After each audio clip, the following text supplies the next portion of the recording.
ঈদ আসলে আগে কেন সন্তানদের জামা কেনার জন্য বাবা ব্যস্ত হয়ে পড়ে, আজকের এই ভিডিওটি দেখার পর আমি বুঝতে পারলাম। এই ভিডিওটি দেখার পরে আমি চোখের পানি ধরে রাখতে পারলাম না।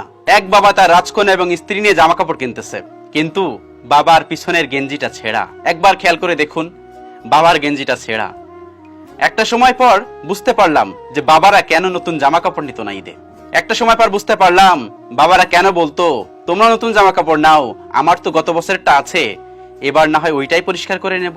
তোমরা না হয় এবার জুতো নাও, আমার তো জুতো আছে, এটা না হয় মুসির কাছে দিয়ে সেলাই করে নেব। এই ছবিটি দেখার পর আমি রিয়েলাইজ করলাম বা বুঝতে পারলাম বাবারা কেন নতুন জামা কাপড় সন্তানদেরকে কিনে দেন। দেখুন, তার পিঠের গেঞ্জি ছেঁড়া, সে কি পারতো না নিজের জন্য একটা গেঞ্জি কিনতে? সে কিন্তু নিজের গেঞ্জি কিনছে না, ঈদে সবাইকে খুশি করার জন্য তার স্ত্রী এবং তার রাজকন্যাকে নিয়ে এসেছেন নতুন জামা কাপড় কিনে দেওয়ার জন্য। দেখতে পাচ্ছেন, এটাই হয়তো বা বাবা। আমরা হয়তো বা বাবাকে অনেক খারাপ মনে করি, কারণ বাবা ওই যে প্রকাশ করতে পারে না, বাবা যে আমাদের কাছে বলতে পারে না যে আমি তোমাদেরকে ভালোবাসি, তোমাদের যে এই করতেছি। মা সবসময় কোলে করে নিয়ে বেড়ায় আমাদেরকে, যাতে আমরা উঁচুর কিছু দেখতে পারি। আর বাবা সবসময় আমাদেরকে কাঁধে করে নিয়ে বেড়ায়, কেন জানেন? বাবা যা দেখে না, আমরা যেন তার থেকেও দূরের কিছু দেখতে পারি। বাবাদের ভালোবাসা আসলে প্রকাশ করা যাবে না। এই ঈদ আসছে, এই ঈদে হয়তো অনেক বাবাই কেনাকাটা করবে না। আপনারা যখন কেনাকাটা করবেন, আপনাদেরকে আমার রিকোয়েস্ট, আপনার বাবাকে বলবেন তুমি না নিলে আমি নিব না। আপনি যদি না নেন আমি নিব না, আগে আপনারটা নিতে হবে, তারপর আমি নিব। কারণ এখন সবাই বুঝতে শিখেছি, এখন রিয়েলাইজ করতে পারি, এখন ম্যাচিউর হয়েছি। বুঝুন, এখন প্রত্যেকটা ছেলে মেয়ে ম্যাচিউর আমি মনে করি।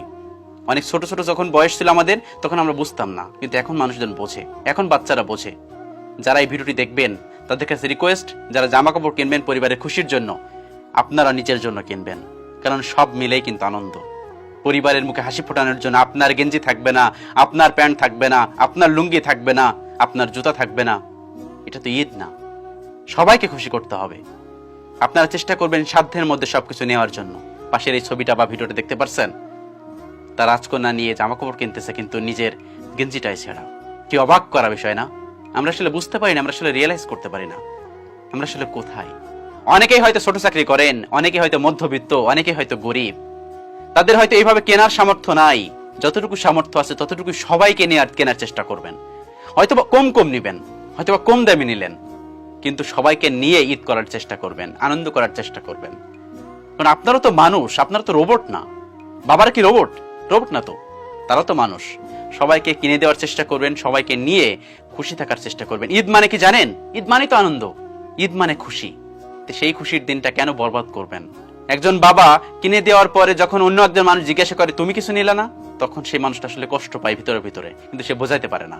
যে মানুষটা হর্তা কর্তা বলা হয়, যে মানুষটা সব কিছু দেয়, যে মানুষটা সব দায়িত্ব নিয়েছে, সেই মানুষের দিন শেষে কিছু নিতে পারে না। আসলে আমরা বুঝতে পারি না।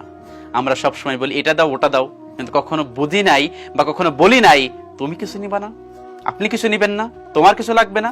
এটা আমরা কখনো পরিবারের সদস্যরা জিজ্ঞাসা করি না। এই জিনিসটা খুব আফসোসের একটা ব্যাপার। তাই আপনাদেরকে বলতেছি, এই ব্যাপারটা কখনোই করবেন না। সবাই ঈদ আনন্দ পালন করবে, সেই মানুষটা কেন বাদ যাবে? আপনারা যখন নিবেন, আপনারা বলবেন আপনি না নিলে আমি নিব না। যে সন্তানের জন্য জামা কাপড় কিনবেন, সেই সন্তানের জন্য বলে বাবা আপনি না নিলে আমি নিব না। তার স্ত্রীর জন্য বলে তুমি না নিলে আমি নিব না। নিতেই হবে। বছরে তো ঈদ দুইটা আসে না, রোজার ঈদ আর কোরবানির ঈদ। দুইটা ঈদ নিয়ে একটু আনন্দ করি। ঈদ মানে আনন্দ, ঈদ মানে খুশি। এই যে ছবিটা দেখতে পাচ্ছেন, ছবিটা দেখে আমি চোখের পানি ধরে রাখতে পারি না, তাই ভাবলাম আপনাদের সাথে শেয়ার করি। দেখতে পাচ্ছেন, বাবারা ঠিক অন্যরকম হয়, একদম বটগাছের মতো। যদি এই বটগাছটা না থাকে, তখন আপনি বুঝতে পারবেন সূর্যের রোদের কতটা তাপ, কতটা প্রখর, জ্বলে পুড়ে কয়লা হয়ে যাবেন একদম। এই ফর্সা চেহারা ফর্সা থাকবে না। বুঝতে পারছেন? জীবনটা একটা অন্যরকম বিষয়, জীবনটা একটা অন্যরকম ব্যাপার। আপনারা এখন বুঝতে শিখেছেন, রিয়েলাইজ করতে পারেন। সবার কাছে আমার রিকোয়েস্ট, সবাইকে মিলে ঈদ আনন্দ উপভোগ করবেন, সবাই মিলে কেনাকাটা করবেন। কারণ পরিবারের সেই মানুষটাই বাদ যাবে যে মানুষটা সবার দায়িত্ব নিয়েছে, যে মানুষটা সবার দেখাশোনা করে। এই কাজটা কখনোই করবেন না, এটা করা উচিত না। আপনার এই ব্যাপারটা রিয়েলাইজ করবেন, ভেবে দেখবেন। পাশের ছবিটা দেখতে পাচ্ছেন, খুব মর্মান্তিক একটা ছবি। আল্লাহ তাআলা আমাদের সকলকে বোঝার তৌফিক দান করুন, আমিন।